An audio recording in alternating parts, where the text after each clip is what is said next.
transfer narapidana ya. Bagian dari peningkatan persahabatan kedua negara ya. Iya, bagian peningkatan persahabatan itu harus kita hargai. Meningkatkan self confidence kita sebagai bangsa bahwa presiden kita hebat, bisa bicara begitu.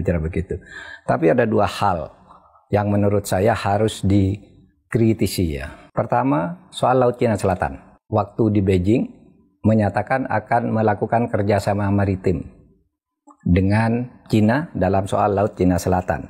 Itu artinya kalau begitu dia mengakui klaim Cina atas Nine Dash Line, atas klaim sepihak Cina tentang warisan wilayah tradisional sejak nenek moyang. Padahal itu tidak disetujui oleh dunia internasional dan bertentangan dengan UN clause ya, the United Nations Convention on the Sea of the Law. Jadi hukum laut ya. Iya, UNCLOS. UNCLOS. Nah itu bertentangan kalau dia mengakui Cina atas Laut Cina Selatan itu. Karena kemudian berlawanan dengan negara-negara Asia yang lain yang menolak Cina. Padahal sebelumnya Indonesia menyatakan tidak ikut dalam claimant terhadap itu. Artinya ya Indonesia, Cina, yang lainnya yang lain. Nah tapi ketika ke Amerika, Presiden Prabowo menyatakan ikut UNCLOS. Ya kan? Kalau ikut UNCLOS berarti apa? Ikut UNCLOS berarti tidak sama dengan yang diperjanjikan di Beijing.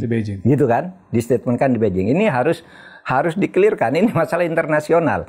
Ini masalah kedaulatan wilayah.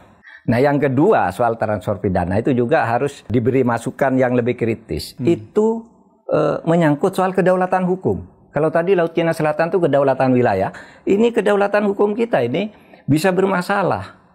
Saya sama sekali tidak pernah menemukan literatur bahwa presiden dimanapun di dunia ini bisa melakukan penemuan hukum. Tidak ada.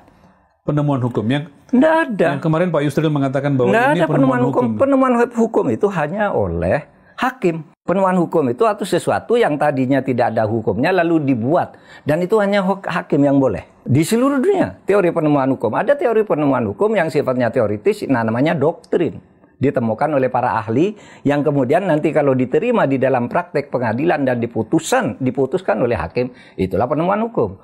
Penemuan hukum mungkin juga bisa dilakukan oleh polisi atau jaksa atau pengacara, tetapi dia harus lewat pengadilan untuk menjadi hukum. Jadi istilah itu keliru, Pak ya? Menurut saya, sejauh pengetahuan saya keliru dan tidak ada penemuan hukum bisa dilakukan oleh presiden.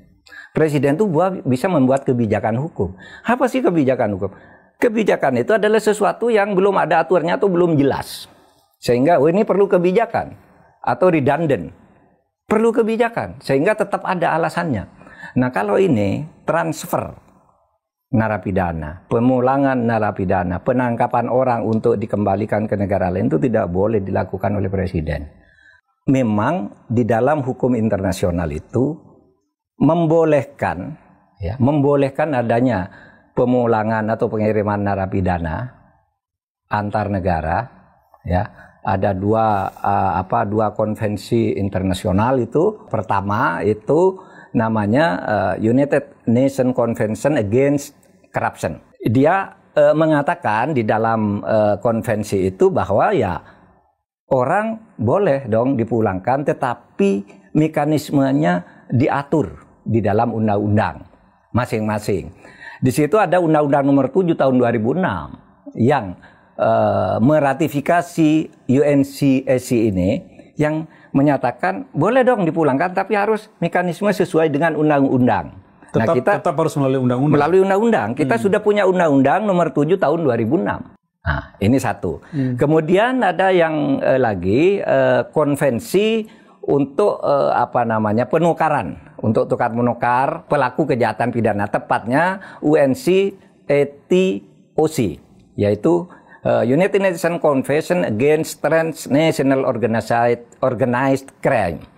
Nah, jadi dia di situ disebutkan bahwa boleh saja terjadi tukar menukar itu ya. Dan ini sudah diratifikasi dengan Undang-Undang Nomor 5 Tahun 2009. Boleh. Tetapi kedua konvensi internasional ini menyatakan harus diatur dengan undang-undang yang mekanismenya ditentukan di situ. Kapan itu? Ya saat diratifikasi. Nah, sekarang Ada ketentuan pasal 11 ya. Pengirim pemulangan orang ya.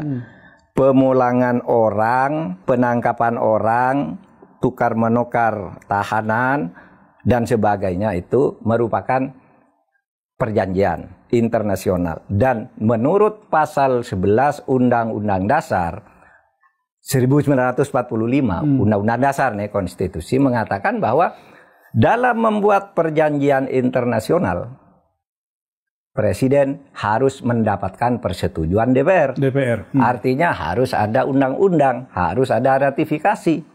Nah, apa saja yang harus diratifikasi? Perjanjian internasional itu tidak semua harus disetujui DPR ya, misalnya kerjasama pendidikan, kerjasama kebudayaan, beasiswa. Tapi ada 5 hal yang harus. Ada ketentuannya memang. Ada ketentuannya, ada ketentuannya, yaitu masalah politik. Itu harus sesudah Presiden mengatakan perjanjian, diratifikasi undang-undangnya oleh DPR seperti konvensi internasional itu. Yang kedua masalah pertahanan, tidak bisa langsung kerjasama tanpa persetujuan DPR. Yang ketiga masalah keamanan, ya. Kemudian juga di samping itu masalah pembentukan kaidah hukum yang baru. Nah, tukar menukar tahanan, pemulangan narapidana dan sebagainya itu termasuk dalam kaidah hukum baru karena kaidahnya sudah ada bahwa di dalam kaidah-kaidah hukum kita itu disebutkan bahwa pemindahan narapidana ke negara lain harus dengan perjanjian yang diatur dengan undang-undang. Apa saja itu? Nah, di situ ada beberapa hal yang memang harus diatur. Misalnya ya, ada masalah pemulangan pidana. Dari pemulangan seorang terpidana di satu negara ke negara lain. Penangkapan orang untuk ditahan dan dikembalikan ke negara lain itu tidak boleh. Jadi di situ ada beberapa di dalam Undang-Undang nomor 1 tahun 2006 tentang bantuan ya. Di situ ada tentang bantuan timbal balik dalam masalah pidana. Di situ disebutkan di dalam pasal 4 bahwa ini yang tidak boleh dilakukan. Satu, melakukan ekstradisi atau penyerahan orang. Tidak boleh. Nggak boleh, Pak. Kan di dalam perjanjian internasional itu ada istilah MLA, Mutual Legal Assistance. Nah, itu kerjasama ya, bantuan hukum. Nah, tetapi karena itu bisa dilakukan, kalau MLA itu bisa saja dilakukan dalam bentuk kerjasama biasa, tapi dalam hal ini tidak bisa. Apa itu? Penangkapan atau penahanan orang yang ditujukan untuk ekstradisi atau penyerahan orang. Nggak bisa, itu harus diatur dengan undang-undang. Ada perjanjian dulu, perjanjian yang disetujui di dalam undang-undang.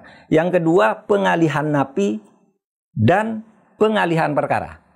Di hukum di Indonesia kok dialihkan ke Filipina. Perkaranya di Indonesia kok diserahkan ke Brunei. Gitu. Itu nggak boleh.